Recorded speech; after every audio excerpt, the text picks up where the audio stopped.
Welcome to Big Happy Day. Enjoy multiple videos every day with your favorite yoga teachers. Check out these videos for your daily dose of happiness and inspiration. Tune in and please share the videos.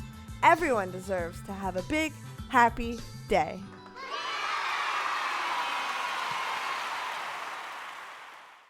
Hi, I'm Eric Shaw, and this is the Big Happy Day yoga video series.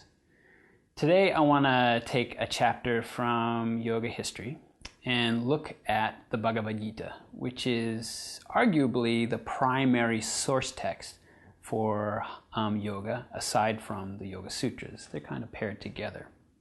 The interesting thing about the Bhagavad Gita is that it was composed about the same time as the Yoga Sutras. There's a little scholarly debate about this, but most people say it was composed around the 2nd century of the Common Era, after the birth of Christ.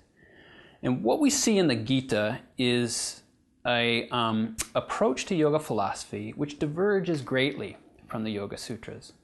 The Yoga Sutras is a text which attempts to speak to what's called the shramana, the striver, the yogi who has given up everything else in his life and has taken the doctrine of karma so seriously that he doesn't want to do anything but transform his relationship on the world so that when he's reborn, he will be reborn as a god or a saint, but he will get out of the cycle of death and life and rebirth.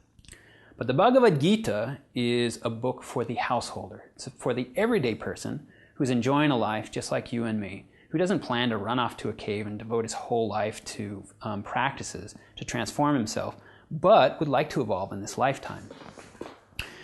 The Gita's approach, then, is not like that of the Yoga Sutras. It's not a strict manual which involves merely higher practices, and it's not framed in a way that would fail to provoke interest from an everyday reader.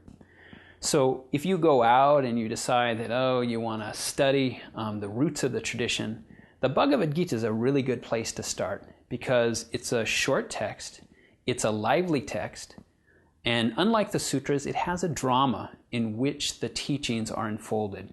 It's the story of Arjuna, which means the white or the pure, and Krishna, which means the dark.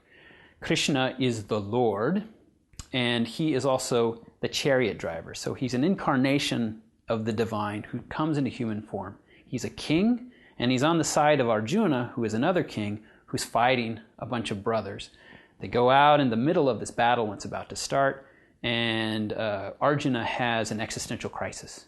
He doesn't know why he's doing what he's doing. He wants to give up his duty. And that's the beginning of this dialogue. In the course of this dialogue, what we see is Krishna instructing Arjuna on how to follow the yoga path, but not in the strict way that we find in the sutras, but in a way that is more generous and open, a way that allows him to live his normal life, but to do it in such a way that it becomes divine by sacrificing all of his acts for a higher goal, sacrificing all of his acts to the divine. And we call that practice karma yoga, the yoga of action. The other side of it is bhakti yoga, the yoga of devotion.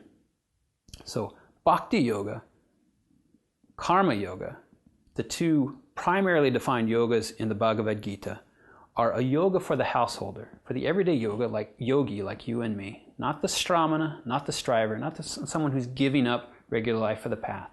So the Bhagavad Gita is a text that agrees with life as we already live it.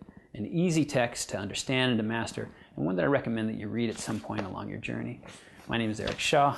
Blessings on your yoga path.